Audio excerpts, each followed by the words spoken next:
Today I am so overwhelmed because, like, I'm not happy. I was on the streets of Instagram late last month, I think, and I came across this information about a certain Justice Ajumogobia. I don't remember the name, but there's a certain justice whose daughter was killed. This was a big girl. It's true that death knows no age and all of that, but my point is, if this can be done to a big girl, how much more your little ones, your kids at home? Can you, for a minute, try to imagine the thing that goes on with them, or what they go through in the hands of nannies, in the hands of house helps and secondary caregivers, right?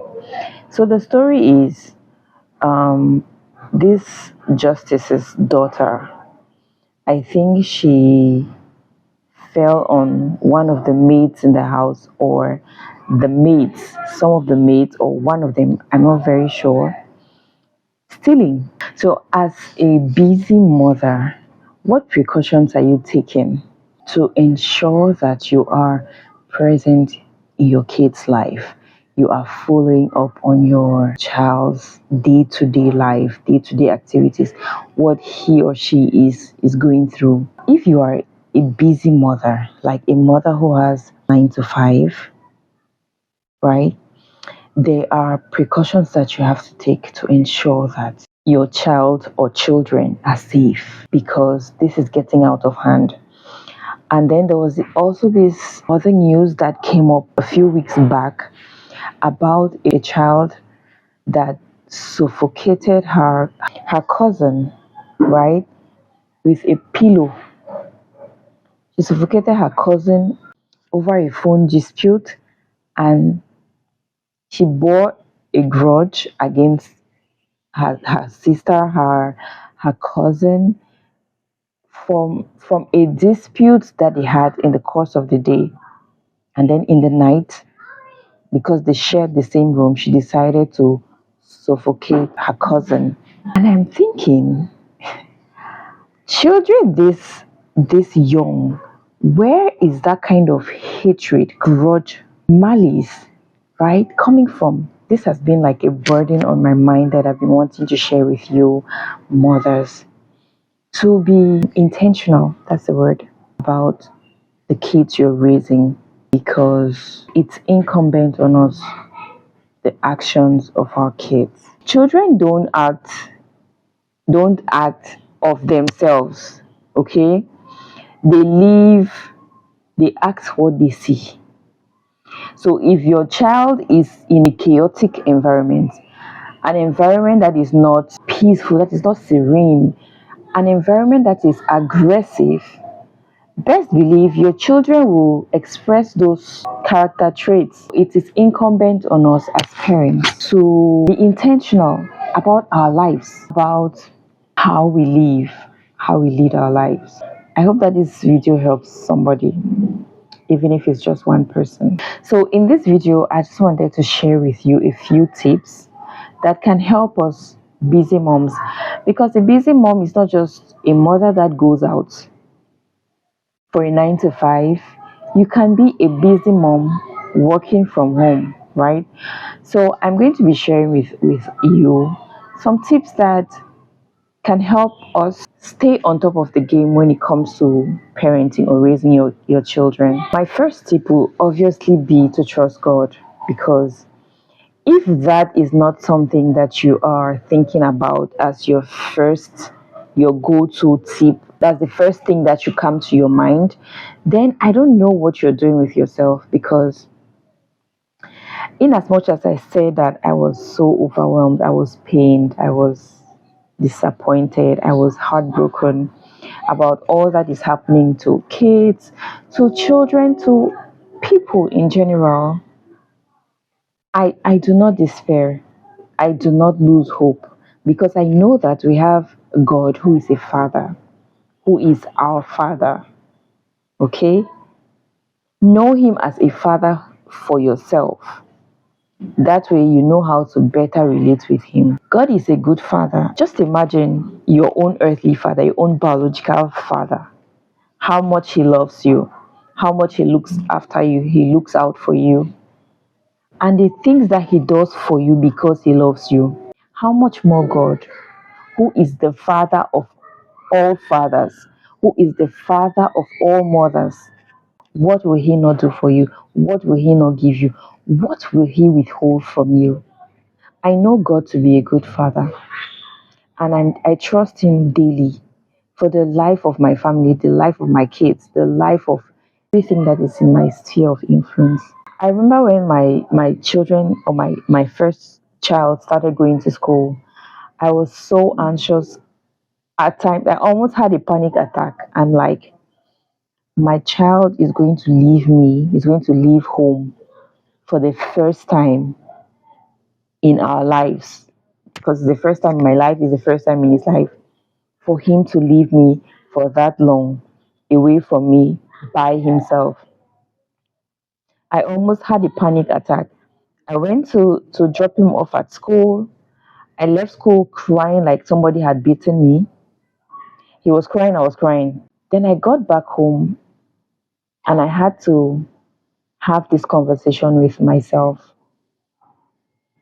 If I love this child this much, how much more God, who gave me this child, who made me the caretaker of this child, who gave him to me as a gift. I'm just a caretaker. The child is his.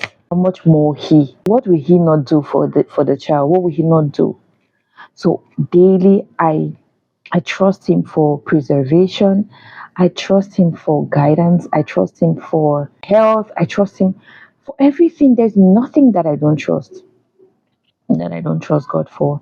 There is nothing that I leave out. I trust him even for the slightest things. So if you had not solidified your trust in God, this is a time for you to do so because the times are dangerous. The times are dangerous.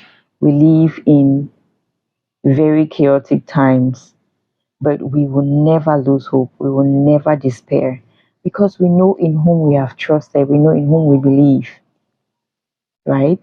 So that's my first tip. That's my first um, piece of advice to trust God for everything, for your kids, for everything, your family, spouse, everything. My second tip will be involved in their lives, in everything that they do. We are busy, true, but we cannot be too busy for our kids because that's one of the reasons why I am gladly a stay-at-home mom because of my kids, because of the challenges that we have day in, day out with house helps, nannies, all the colors that they show us. So it just got to a point I was like, I'm done. I'll stay home and take care of my kids. I will work from home. So while you are a busy mom that goes out, always be on top of the parenting game. Let me put it that way. If you have the means, install cameras in your house and also don't hire a nanny out of pressure because you'll just pick anyone. You will just bring anything to your house in the name of a nanny and you may incur irreparable damage. So please never hire a nanny under duress. I've been thinking about making a video on what to consider when hiring a nanny, the things that you have to look out for, the do's and don'ts, and I'm not very sure. I'm not sure if that's something that you would like to watch. If that's something that you'd be interested in, let me know and I will make a video on that for you. And when you have some free time, say the weekend, please do as much meal prepping as you can so that you can have time to spend with your kids. Clear your schedule just to have time for your kids. If you can dedicate your whole weekend for your kids, do it, because after all, you've had the whole week to yourself with work. So weekend should be a time when you spend time with your kids. And spending time with your kids is something that a lot of people misunderstand. People think that spending time with your kids means splurging on them. Because you see some parents, when they are home for the weekend, they give money to their housekeepers, to give money to somebody to take their kids out for ice cream or maybe swimming and all of that. You don't go yourself. Parenting is not about money. Raising children is never about money. It's never about having money. It doesn't mean you should not have money. If you don't have money, how do you send them to school?